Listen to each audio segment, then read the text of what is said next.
44 points on 68 plays. Mm-hmm. So have you just been focusing on explosives on defense this week? Yeah, they got it on explosives, and I'm good to answering the question on FSU. But it was also field position. Yeah. Rich, they scored in the first half. They scored off the opening kick. Right. Then they scored off two interceptions. Right. In the first half, they scored off 2 interceptions. Both were inside the 40-yard line. So that's fast, and you have less plays. We need to make teams drive the length of the field. And then, yes, the explosives. Those screen passes that were catching runs, the one busted coverage down the sideline. Always work on explosives. But it's also about field position, playing good special teams, starting fast. So, yeah, to answer your question. Zay has double the targets of any other receiver. I know you guys want to get him the ball, but do you feel like that distribution is a little off right now? That's a good question. We want Zay to get targets, and we want those other guys to get more targets too, and we'll work towards that for sure. There's more than one capable receivers to get the ball to, and I think we can do a better job both scheme-wise and executing to get other people the ball. But certainly, I think our receivers are playing well, and I say that I think Jaden's playing really well, and when he gets the ball in his hand, he's doing a lot of good things. Jalen Gill, I know he wants more targets, and I want more targets for him. And every time he seems to catch the football. And Joe Griffin is starting to show up.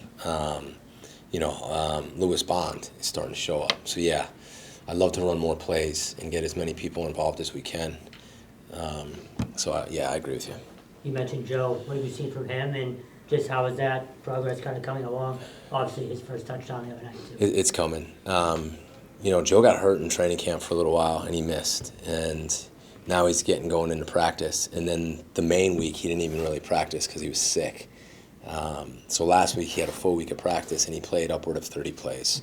He caught the one touchdown. He's a big, strong guy. And maybe more impressive than that was, I don't know if you guys watched him blocking. He was physical. And did you see him on special teams? That's where, he's a big man, and he's going to get more confident as he really gets a good feel for everything. I think you're going to see more and more of him this year, both play-wise and him making plays down the field. So I'm pleased with where he's at and how hard he's working. You hear your biggest secrets, but what's the best way to stop Louisville? How do you slow him down? You're talking about Malik in Louisville? Yeah, specifically Malik, but in general. Well, one, we got to be assignment sound, and then two, you got to play with relentless effort against him. He makes a lot of people miss if there's just one guy. You got to run the ball and play with your hair on fire like you never have before. I have a ton of respect for him, and I think I've said that last year. I think he's one of the most dynamic players in all of college football, and I'm talking about as a quarterback. So let's not get this, the guy's not a quarterback. He is. He's trying to stay in the pocket and make plays in the pocket. He's throwing the ball better, and I thought he threw it well last year. So forget about being one of the most dynamic players in all of college football. I think he's one of the best quarterbacks in the ACC. Elusive, fast, accelerates. The guy's got like 300 yards or 320-plus yards himself each game. So if you can find one player who is doing that for their team, I got a ton of respect for that guy. And I'll put him right up there as one of the best players in all of college football. Their O-line, they have a lot of experience. They're big. I think they're very well coached. They run a lot of outside zone. They're good in protection. They're strong. They work their combinations really well. They play like 4 running backs, so they rotate them in. They have some guys with really good size, and then they have a smaller guy who reminds me of the guy from Virginia Tech. I think the tight ends is one of the best tight ends, if not the best tight end in college football. Number 5, we played him last year. He switched his number. It's a talented group, and the quarterback makes it go because you could literally have the perfect call, and it all looks beautiful. And then, we got like a 3-year study on him scrambling that you don't watch it. So you run to the ball with relentless effort, and you try to attack the ball. In 2 years, we have a lot of takeaways against these guys. We beat them our first year. Last year was 21-14 going into the end. We punched the ball out down the sideline. I think we picked them off twice. Woodby on a throw to the tight end. Sebastian on a deep throw down our right sideline. We got to take care of the ball. We got to take it away. But I can't say enough about that guy as a quarterback. I don't want to hear any more. He's just that guy's a good quarterback. Has Phil kind of turned the page and you see a resolve in him? I hope they've all better turned the page. I saw the resolve of the team today. It was very businesslike, good communication, very serious teams playing together. It was a really good day today. But you better move on, Rich. I mean, that's life. If not, it's going to beat you again. So, yeah, I'm sure he's moved on. They have a ton of sacks and a ton of TFLs. Are they aggressive? What are the Yeah, defenses? they're very aggressive. You're going to see they'll bring their safeties down almost in like a cover zero look. They'll blitz all over the place. They'll get in different fronts. You're going to see a lot of guys close to the football, and I'm sure they'll pressure us a lot. So very aggressive. They're active up front. I think their defensive end is a really good football player. Very disruptive. It's a good team. I mean, if you watch them on tape, I know they're 2-2. That's a good. They're a good, explosive, athletic, fast football team. Is Ozzie a full go this week? And He's still limited in practice right now. We limited him in the game, kind of like I was very honest with you guys last week. We gradually got him practicing. We had a kind of a rep count, which we felt he would be good for in the game. And I think he played about 27, 28 snaps in that game. Today he was on a pitch count. We got to gradually build him up. And I think it's very important that we do that. Just care about him, and I don't want to just throw him out there and have him hurt himself. So. Noticed Jude Bowery's on the 2 deep as well. Yeah. I know you talked about him coming in at the end of the last game, but what have you seen from his development? He's a big athlete. He looks like an NFL tackle. Tough, very tough. He did a good job when he got in the fourth quarter. And that's one of the things, you know, he's a true freshman. I mean, he's a young guy. And we put him in at the end of the game, and he did really well. And that, you know, I think one of you guys asked me if there was any bright spot in Saturday, which obviously hard to find at the moment. In the fourth quarter, when those young guys were in, Jude, Otto, I mean, guys like Emmett and Joe and Jeremiah and Xavier, I mean, those guys played, and they really did. And there was a lot of energy on the sideline when those guys were in, and those young guys were excited for one another, which I told some of those young guys, like, that excited me, probably after the fact, because I definitely wasn't excited on Saturday. But when you ask a guy about Jude, and I said this earlier, like Jude's a guy, if he can continue to get better, like, he'll eventually get some reps in games. I think he's going to be a really good player. I do. The O-line was better, you know, and I think that's really important to look at. I think Drew Kendall played a really good game. And those other guys battled. I mean, Ozzie came in and battled, and Nick, he got in there, and he improved. So we just need to continue to do that. Just going back to the resolve thing real quick.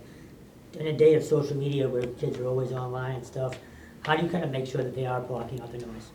And Or can you? some people can, some people can't. Some people delete it and don't go on it during the season. Some people get wrapped up in it. You can't do that. I mean, good or bad, right? It goes back to if you have a good game and you read it, everybody's telling you how good you are. What's that going to do for you? And then if you have a bad game, that same person's going to tell you how bad you are. And that's the world we live in right now. So I constantly talk to them about that. But yeah, is that hard? Yeah, imagine you were 18 years old and you just played a good game and someone's telling you how good you are, and you feel what? You probably feel pretty good. And then you have a bad game and you look and the same people are telling you how bad you are. You know, I mean, it probably affects you, right? Yeah. It's hard, man. That's why it's hard for these guys right now.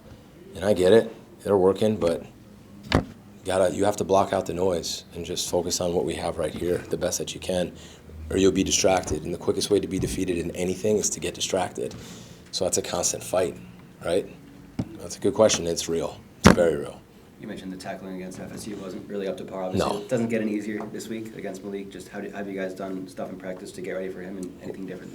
We tackled live today to the ground, trying to get multiple people to the ball like we're talking about, holding the whistle a little bit longer so more people can get there.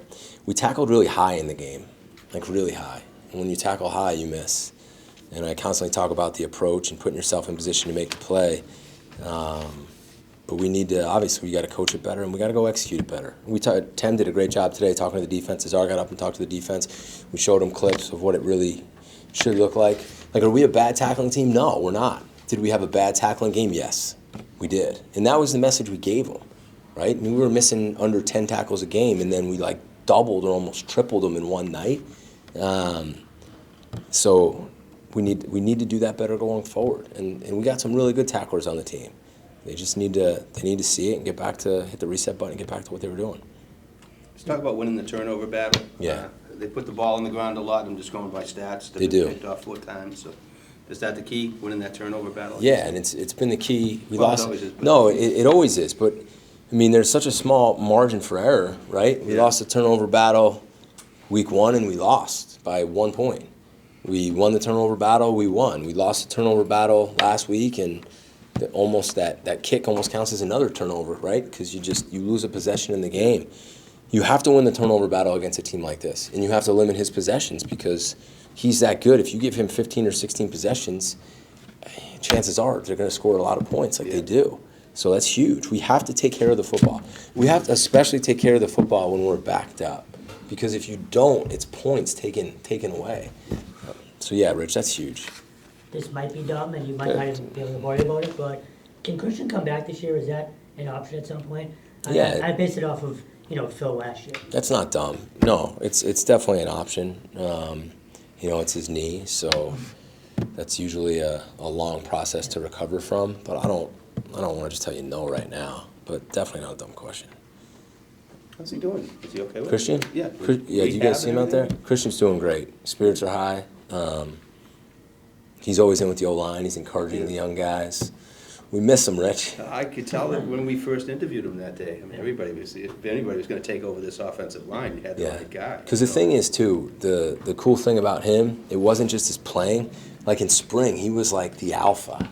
Yeah. Like really out there. And he's matured so much since he's got here, and he turned into that alpha leader. And you can still see it and feel it, but it's not the same when he's not in the huddle and on the field. And he's got a presence about him. Even when he walks out here, he can barely fit through the damn door. So I miss him in a lot of ways. And Gotcha. he's one of my favorite guys on the team, just as a person. He's a great kid. Is it good to still have him around? Say it again? Is it good to have him around? Yeah. Gotta have him around, man. Like, that guy's out there coaching the guys after he's done with his rehab, and he's in the meeting rooms. Like, I go in the meeting rooms on Fridays, and they're all doing their tests, and he's sitting in there and helping them with their tests. And, like, he's the guy, And he's a big man. And he's a damn good player. I'm not sure how much you can divulge here with this question, but like, how much of that first quarter is scripted for you guys, and what can you do to stay on script when you're having slow starts like you've been having? On offense? Yeah. How many plays are scripted? Like, Yeah. is that we have a certain amount of plays scripted. You always do. You have a list of openers, just like they have a list of openers. And on offense, you want to get through those to you run certain things to see how they're going to defend it, right? Like, you might line up on the second play in this formation and run the ball to see how they're going to defend it to set something else up later in the game, right? How are they going to line up to empty? Do they have an empty check? How are they going to line up to 3x1 or 2x2 or on bounds or bunches? So you kind of go through those things to plan the rest of your game. And you need to start fast, because if you don't, and all of a sudden it's 21-0 before you can put your headset on, then you've got to get off your script pretty quickly. And it's the same thing on defense. I mean, you try watching their openers to figure out how they're going to attack you the rest of the game, and that's like the chess game right there, right? It's you pay really attention to their first 15, 12, whatever it is, and try to figure out when they're off their script, and then what we played to it, and then what they're going to come back with and try to attack us. It gets all out of whack if you don't start fast.